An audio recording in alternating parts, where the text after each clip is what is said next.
Bismillahirrahmanirrahim. Assalamualaikum warahmatullahi wabarakatuh. Selamat pagi, salam sejahtera untuk kita semua. Om Swastiastu, Salam, Namo Buddhaya, Salam Kebajikan. Yang saya hormati yang mewakili Ketua BPK, Pak Nyomanwara, Deputi Penindakan KPK, Bapak Rudi Setiawan, Kepala Biro Humas KPK, dan rekan-rekan wartawan, jurnalis, media cetak maupun elektronik, mainstream, dan segenap rekan-rekan semua yang hari ini hadir membersamai KPK.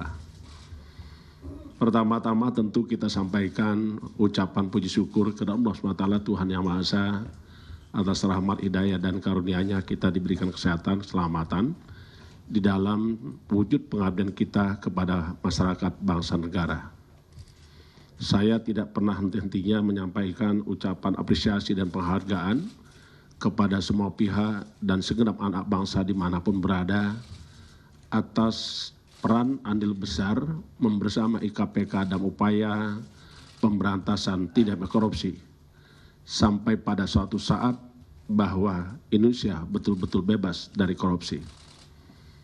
Penghargaan yang sama kami sampaikan juga kepada rekan-rekan media yang telah memberikan andil besar di dalam upaya mencerdaskan kehidupan bangsa sesuai dengan amanat Undang-Undang Dasar Negara Indonesia tahun 1945 yang salah satunya adalah mencerdaskan kehidupan bangsa. Segenap anak bangsa dimanapun berada yang saya hormati, pada pagi hari ini tentu kita semua sudah mengikuti apa kerja-kerja KPK di dalam upaya pemberantasan korupsi.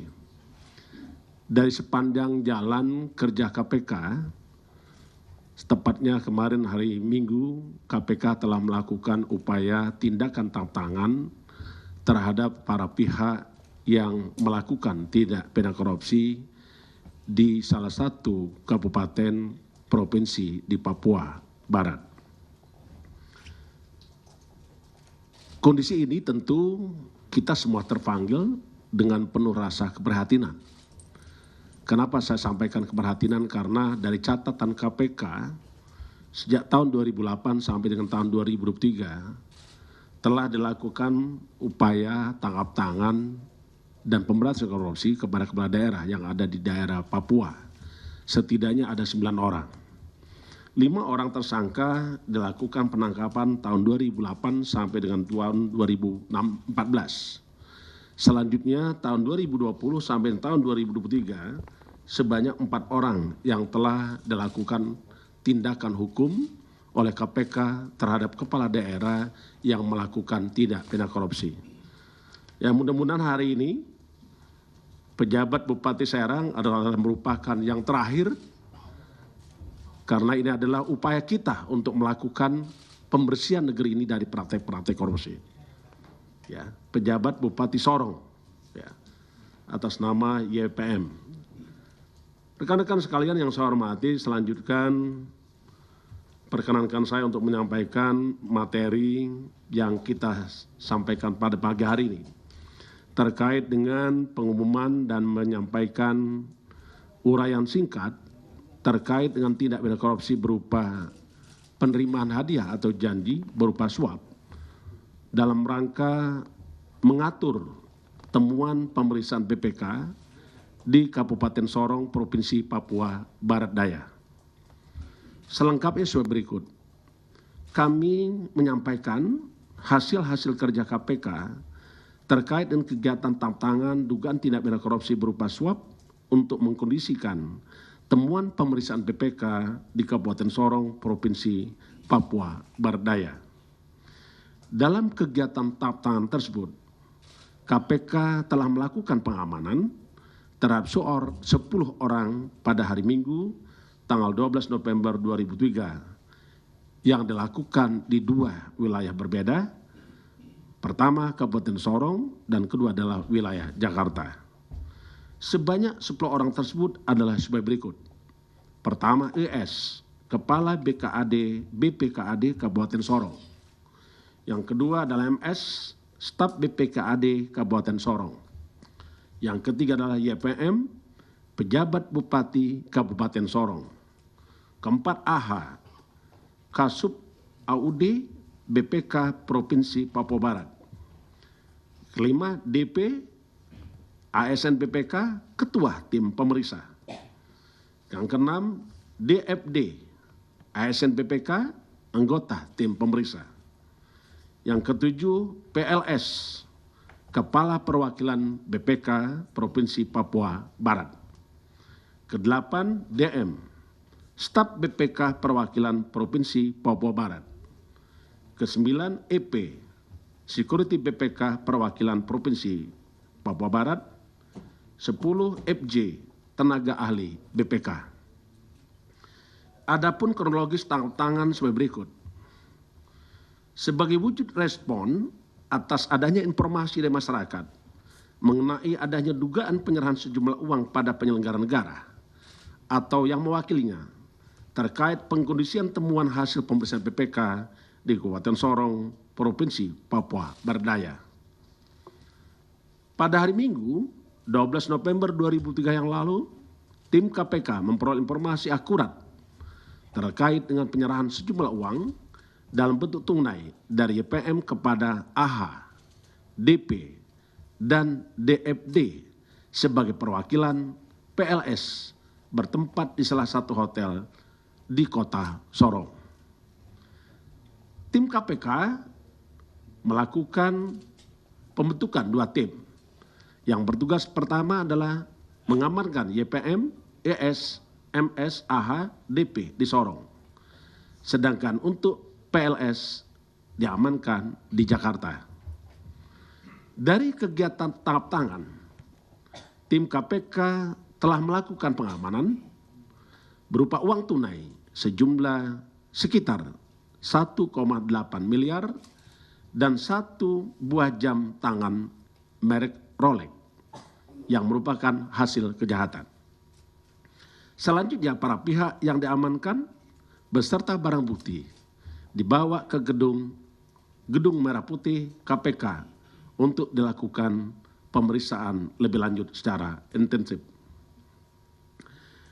Dengan adanya kepercayaan masyarakat yang melaporkan kepada KPK terkait dengan adanya dugaan tindak pidana korupsi dengan dilengkapi informasi dan bahan yang valid, dipercaya, KPK melakukan pengumpulan tambahan berbagai informasi dan keterangan lanjutan hingga berproses pada tahap penyelidikan dalam upaya menemukan adanya suatu peristiwa pidana untuk mendapatkan bukti permulaan yang cukup guna ditentukan untuk dinaikkan kepada tahap penyidikan.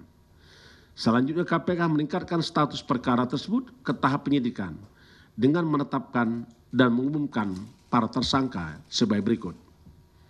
Pertama, YPM, pejabat Bupati Sorong. Yang kedua, ES, Kepala BPKAD Kabupaten Sorong. MS, Staf BPKAD Kabupaten Sorong. 4, PLS sebagai Kepala Perwakilan BPK Provinsi Papua Barat. Kelima, AH, Kasub AUD BPK Provinsi Papua Barat. Keenam, DP, Ketua Tim Pemeriksa. Adapun konstruksi perkara sebagai berikut. Berdasarkan kewenangan BPK RI di dalam undang-undang yang diantaranya berkewajiban untuk melakukan pemeriksaan laporan keuangan di seluruh pemerintah daerah dan salah satunya di Provinsi baru, DOB baru, Daerah Otonomi Baru, Papua Barat Daya. Kita tahu bahwa di Papua sekarang ada 4 DOB baru. Sebagai tindak lanjutnya, salah satu pimpinan BPK menerbitkan surat tugas untuk melakukan pemeriksaan dengan tujuan tertentu, PDTT, yang lingkup pemeriksaannya di luar keuangan dan pemeriksaan kinerja. Rekan-rekan wartawan dan jurnalis yang saya hormati, saya lanjutkan. Di dalam surat tugas tersebut, komposisi personil yaitu PLS sebagai penanggung jawab, AH selaku pengendali teknis, DP selaku ketua tim untuk melakukan pemeriksaan kepatuhan atas belanja daerah tahun anggaran 2022 dan 2023. pada pemerintah daerah Sorong dan instansi terkait lainnya di AIMAS, termasuk Provinsi Papua Barat Daya. Dari hasil temuan pemeriksaan, PDTT di Provinsi Papua Barat Daya, khususnya di Kabupaten Sorong, diperoleh adanya beberapa laporan keuangan yang tidak dapat dipertanggungjawabkan.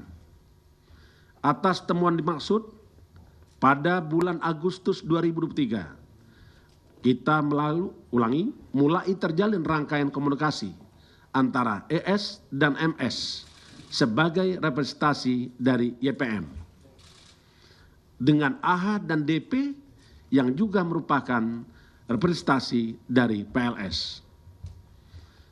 Adapun rangkaian komunikasi tersebut diantaranya pemberian sejumlah uang agar temuan dari tim pemeriksa BPK menjadi tidak ada atau ditiadakan. Terkait teknis penyerahan uang dilakukan secara bertahap dengan lokasi yang berpindah-pindah, diantaranya di hotel yang ada di Kota Sorong. Secara bergantian, ES dan MS menyerahkan uang kepada AH dan DP. Setiap penyerahan uang pada AH dan DP selalu dilaporkan oleh ES dan MS pada YPM. Begitupun saudara AH dan DP juga menyampaikan laporan sekaligus menyerahkan uang tersebut kepada PLS. Istilah yang ditemukan dan dipahami di dalam dugaan tindak korupsi berupa penyerahan uang tersebut yaitu titipan. Sebagai bukti permulaan, uang yang diserahkan YPM melalui ES dan MS kepada PLS, AH dan DP sejumlah uang tunai 940 juta dan 1 buah jam tangan merek Rolex. Sedangkan penerimaan PLS bersama-sama AH dan DP yang juga sebagai bukti permulaan sejumlah sekitar 1,8 miliar rupiah. Terkait dengan besaran yang diberikan maupun diterima para tersangka, tim penyidik masih terus melakukan pendalaman dan tentunya akan dikembangkan dalam proses penyidikan. Untuk kepentingan penyidikan, penyidik melakukan penahanan terhadap tersangka selama 20 hari, terhitung mulai tanggal 14 November 2003 sampai dengan 3 Desember 2023 di Rumah Tahanan Negara KPK. Tersangka YPM, ES, dan MS sebagai pemberi disangkakan melanggar pasal 5 ayat 1, huruf A atau huruf B, atau pasal 13 Undang-Undang 31 tahun 1999 tentang pemberantasan tindak pidana korupsi sebagaimana telah diubah dengan Undang-Undang nomor 20 tahun 2001 tentang perubahan atas Undang-Undang 31 tahun 1999 tentang pemberantasan tindak pidana korupsi yonto pasal 55 ayat 1 ke 1 Kitab Undang-Undang Hukum Pidana.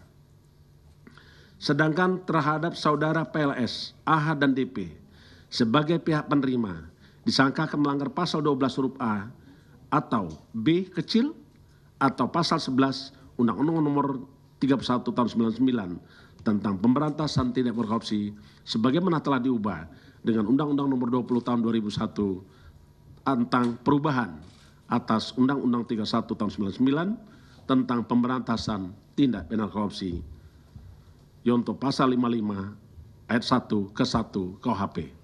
Demikian yang kami ingin sampaikan. Kami sampaikan pada rekan-rekan semua dan kami terus melakukan upaya-upaya pemberantasan korupsi.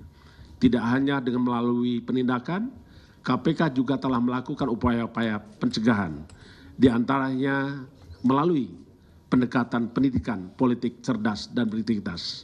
Seluruh pejabat kepala daerah, baik gubernur, wali kota, bupati, juga telah mengikuti pendidikan latihan terkait dengan PATKU integritas.